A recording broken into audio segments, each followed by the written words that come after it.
Welcome back to KTLA 5 Live. It has been 25 years since we've started to catch 'em all, and if you know the reference, you're old. You're in the right place.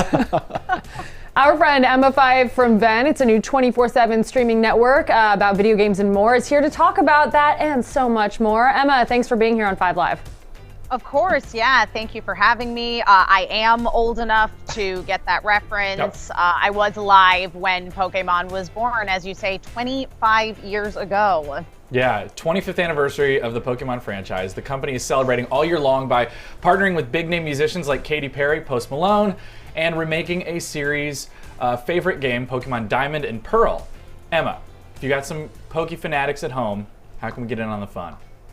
Well, there's a lot of different ways. Obviously, Pokemon Go burst onto the scene years ago, so you can still get out and about and get some outdoor interaction time by going out and catching Pokemon in your local neighborhood, stopping by your Pokestops to stock up on more Pokeballs. Is it still going strong? I hate to cut you off. Is Pokemon Go still going to the polls? There is still a strong community for Pokemon Go.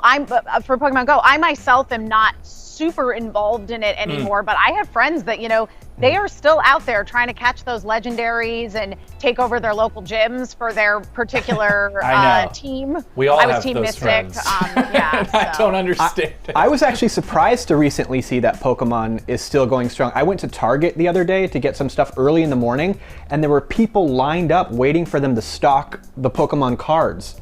So people are still out and about waiting to buy all these things. That's a whole new thing. So Pokemon cards have made this huge comeback. Honestly, a lot of it is through Twitch streaming. So you have a lot of Twitch streamers that are now opening Pokemon card packs on their streams, and it's tremendously popular. And we had this huge issue that when McDonald's launched their Pokemon Happy Meals, for the longest time you couldn't find them because everyone was going around and effectively scalping these Pokemon cards. Yeah. I went through the drive-thru the other day, and they all had signs saying no more Pokemon card Happy Meals, and I haven't seen that in a long time. Where they ran honestly, we have Jake Paul to thank for that, or Logan Paul maybe, one of the Paul brothers. Yeah, one of them. It's wild. Okay, so what other kind of fervor do you think is fun to get in on the Pokemon front? Well, obviously there are a number of games that are available on the Nintendo Switch. So most recently Pokemon Sword and Shield, but I also had a really, really fun time with Pokemon Let's Go Eevee and Pikachu, which sort of combines the conceit of how you catch Pokemon in Pokemon Go with the more traditional Pokemon format of going around and raising your starter and fighting gym battles. And then of course, as you say, with the Pokemon cards, they can also provide a great reference for you to go ahead and draw some Pokemon, which is something that I used to do all the time as a kid. I'm waiting for Digimon. That's the next one. We need to have her come back to Digimon. Can we also talk about how Post Malone brought back, or at least paid homage to Pokemon? There's a fine line between homage and parody, as they say. With a Hootie and the Blowfish cover? Yup. It was a Hootie and the Blowfish cover, and there was a digital Post Malone performing a concert. Yeah. I love that it was Hootie. This is the thing is I think that there are a lot of people who, for them, they were OG Pokemon players that probably have a frame of reference for Hootie and the Blowfish, but is that relevant to a child today? Well, that's exactly, it's they were just well, what's another 90s thing that happened? Friends is too expensive. Yep. I honestly didn't think it was that canceled. bad. I respect Post Malone a little bit. But it's just why? But yeah, for Pokemon, I don't. Hold on about Pokemon. All right, moving on. More teachers turning to video games to connect with students and promote interactive learning. Gaming is more popular than ever. It's starting to show up in the classroom. There's a company called G2A which offers a free course to teachers which helps them turn video games into educational tools. According to the study, 90% of teachers who have used gaming in a classroom say they have seen an uptick in engagement with the subjects they're teaching. So how are they doing this? And should we be outraged? I don't think that we should be outraged, to be totally honest. I mean, if you think about sort of the classroom experience, which we are lacking right now, a lot of classroom learning is very much that. It is sitting in the classroom and is learning, and we're replicating that through these Zoom classes that are happening, but you're missing out on any of the interactivity that you would get from classroom activities or from, say, going on field trips. So to me, it makes a lot of sense that like you can incorporate gaming into this. I even think back to when I was in elementary school, and one of my favorite times of day was when we had computer lab and we all went and, played Oregon Trail on the old Macintosh computers. But to me, it was like getting dysentery was the worst, though. Yeah.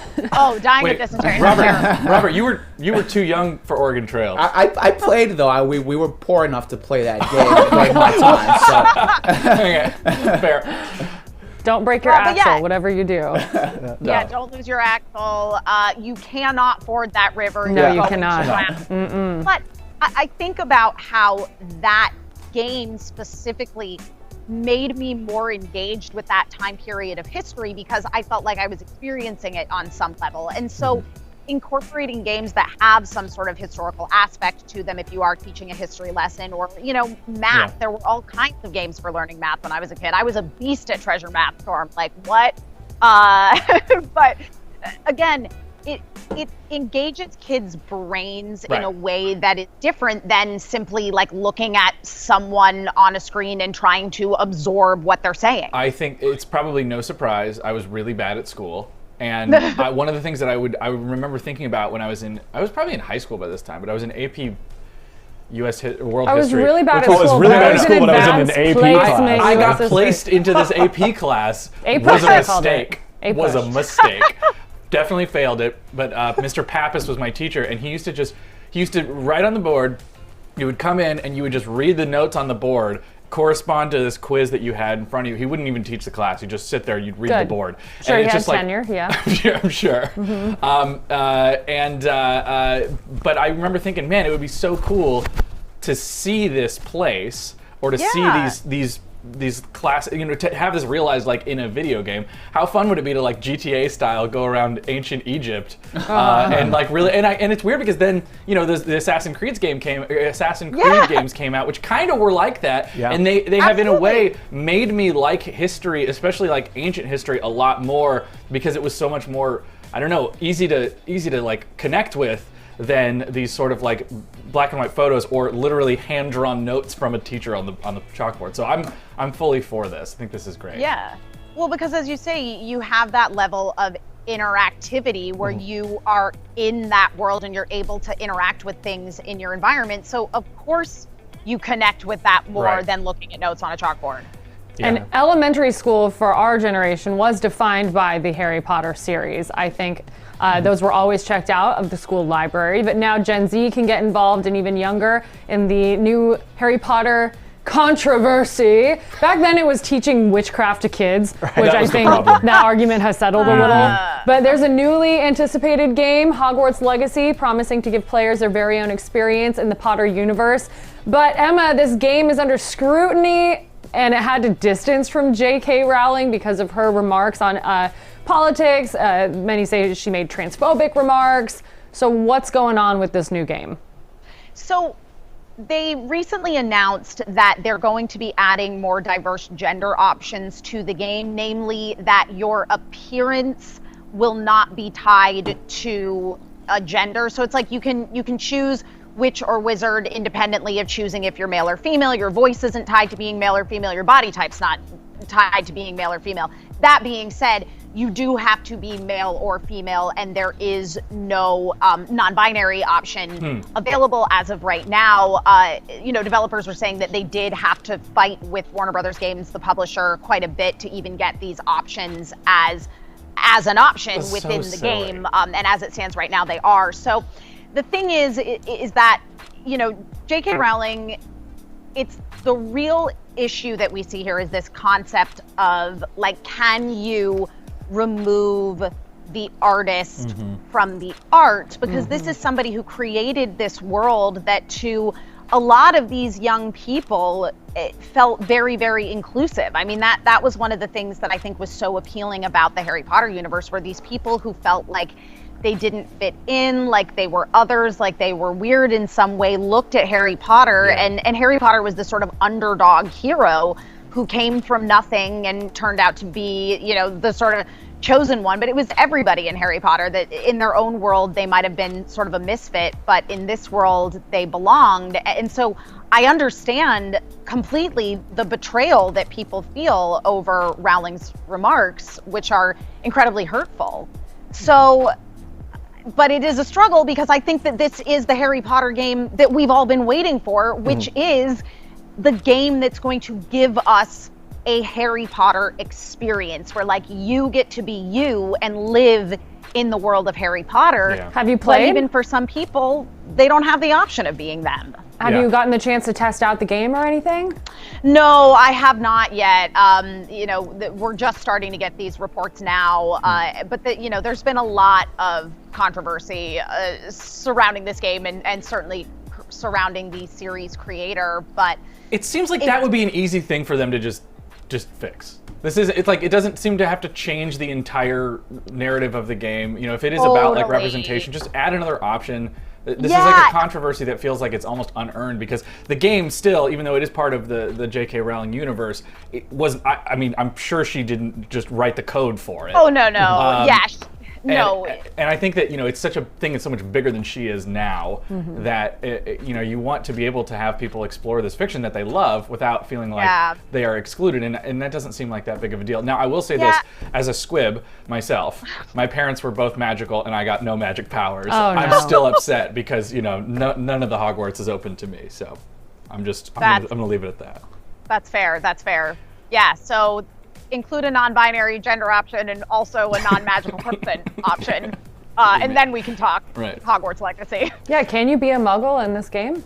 I don't think so, but Am I also allowed to that's- say that? Is that Maybe a slur? no, muggle. You can't say mudblood. Yeah, maybe. oh, yeah. wow. Bobby! Oh, Sorry. that is. Oh my gosh. Emma, not well, very nice term. Yeah. We gotta cut go it. talk- We gotta gotta redo talk the to our whole boss thing. now and issue an apology. Sorry. Really just embarrassed. I'm trying Bobby. to. I'm trying to next to educate you. myself. I would cast a spell, but as you know. I do wonder how many girls out there have deemed their ex-boyfriends he who must not be named. I feel like that's made its rounds All for of them. for the millennials. I just think that now I'm afraid to even say anything about Harry Potter because Gen Z will typify me as a typical Oh, yeah, millennial yeah, whose what- identity is based on. What house are you in? Yeah, Ooh, what a I get it. personality. I'm sorry. We had a thing we all liked when we were young. All right, Emma, thank you so much for being here. We'll see you next week. But until then, if people want to get their Ven fix, where can they check you out? Yeah, be sure to check out the download Monday through Friday on Ven.tv at 10 a.m. Pacific time. Also, all the VODs live on Ven.tv, and check out the Ven Download YouTube channel as well. All righty. We'll see you soon. Thank you so much. More 5 Live right up Thank ahead. Ooh, we're... Inspired by Bobby's shirt.